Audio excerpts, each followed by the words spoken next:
Hey everyone, my name's Amanda and I'm the Fun Size Reader.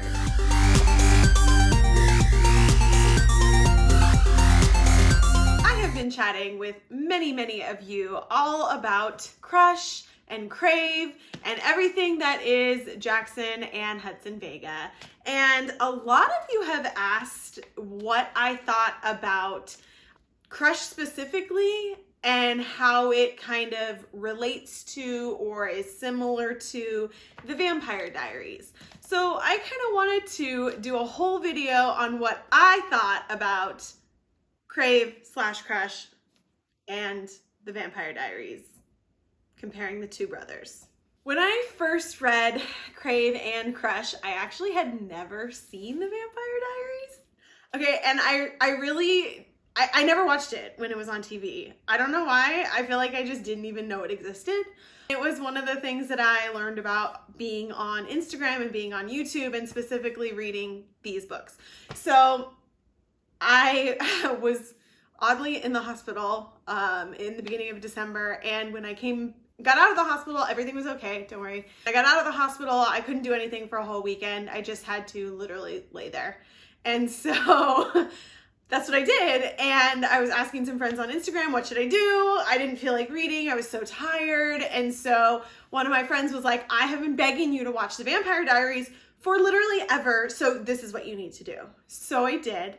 I'm now on season 6, it's mid-January. There are 22 or 23 episodes in every season, so I have watched a lot of the Vampire Diaries. So I'm doing this video with the preface that I have not finished the series yet, okay? I'm almost there. I'm about halfway through season 6, but I don't know how it ends. I know some spoilers, okay? I went into it knowing some spoilers. Because people were just talking about this, so I kind of had an idea of what was coming. But the big question is, do I think that Hudson and Jaxon are basically just Damon and Stefan? And I don't think so. And a lot of people might want to fight me on this, and fine, I don't care. Like, everybody has their opinion. My opinion is that Tracy, and I've said this in my last videos, uses a lot of the cliches that we all know and love and throws them all into her book, and that's why it's so addicting and so bingeable, right? This cliche of falling in love with one brother and then falling in love with the other brother, I don't think is just a copy of the Vampire Diaries. A teenager falling in love with a vampire and wanting to join his family could just be a copy of Twilight. Like, we've said these things before, but like nobody looks at Crush and Crave and goes, oh, it's just Twilight. Now, having watched the Vampire Diaries, first off, I'm just gonna put this out there, just like I am Team Hudson, I am Team Damon. I don't know what it is about these older brothers that I have a thing for. Maybe it's just because I'm old, who knows? But I'm definitely on the Team Hudson, Team Damon side. Here's why I think that they're different. I think that we fell in love with Jaxon, and we fell in love with Jaxon very quickly in Crave. And that kind of progressed through to the beginning of Crush. And if you did not end up on Team Jaxon at the end of Crush, then you weren't really on Team Jaxon for very long, right? There were a good 4.5 seasons. Okay, that's a lot of episodes of Stefan. Tons of Stefan time. There wasn't really that much Jaxon time, okay? She was not really at the school for that long. Yeah, though, it was a whole book, okay?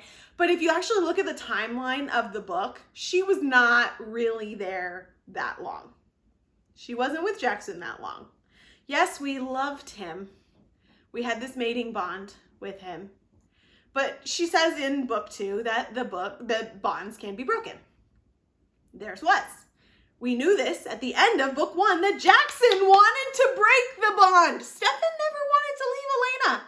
He never did. He fought for Elena when she was with Damon. Also, I should have probably said that there were major spoilers about both of these books in this video. I'll put that at the beginning. Stefan never wanted to leave Elena. He always wanted to be with Elena.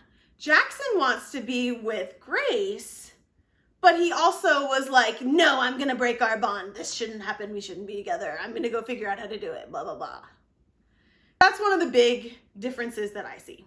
The second difference is that Stefan, while he has his like vampire tendencies and he hates being a, you know, feeding off of humans vampire, and he's vegetarian, again, Twilight.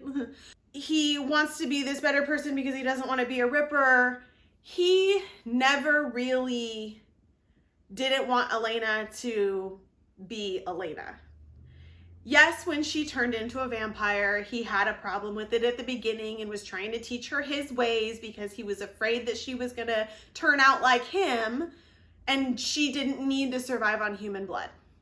And this is the part that I think is the most similar to Hudson and Grace, because Damon stepped in and basically told Elena, you need to be who you are, and I'm going to help you be a vampire, which is what you are now.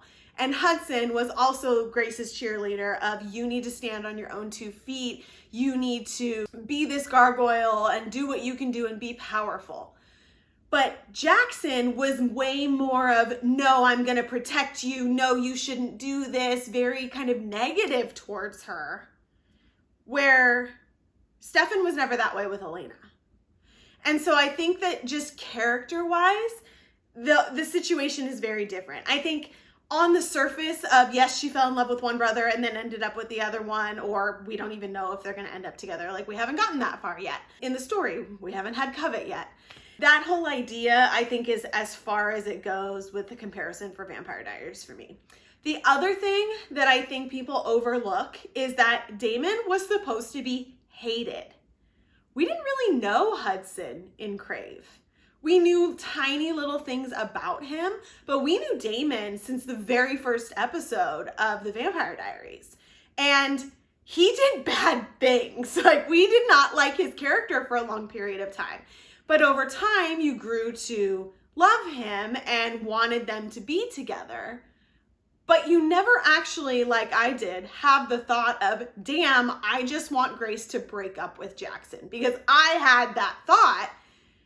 And I never really said, oh, I want her to break up with Stefan. I mean, obviously I was Team Damon, so I wanted them to be together, but I was like cheering Grace on, thinking she was going to break up with Jaxon during part of Crush. And I never had that same feeling because of how their characters progressed. So, do I think it's similar to the Vampire Diaries? Yes. Do I think it's the exact same thing? No, not at all. I really hope that we get a lot more unique, like fun story, especially because Grace is a gargoyle and we have lots of things that we're learning about that. And there's other parts to the story that are part of like being mixed in and worked in. And we have a lot of unanswered questions still. But I do not think that Crush is just the Vampire Diaries. And I know a lot of people do, and that's okay. But now having watched it after reading Crush, I think they're different. And I think it's just the same, using that cliche to draw us in and to hook us in and to get us watching and watching and reading and reading. That's, I don't know, that's where I'm at. But anyways, I do love the Vampire Diaries. And I do love Damon very, very much. I love Stefan too. He's like breaking my heart right now. And I'm literally sitting in front of my TV crying at what's happening. So I haven't watched it in a few days. But yeah. Let me know what you guys think. I'm curious. Leave me a comment below. Thanks for watching this video. I hope you guys love talking about Vampire Diaries and how it relates to Crush just as much as I do. Team Damon and Team Hudson for life. If you want to chat, you can check me out on Instagram at The Fun Size Reader, on Facebook at The Fun Size Reader, and on Twitter at Fun Size Reader. See you guys next time.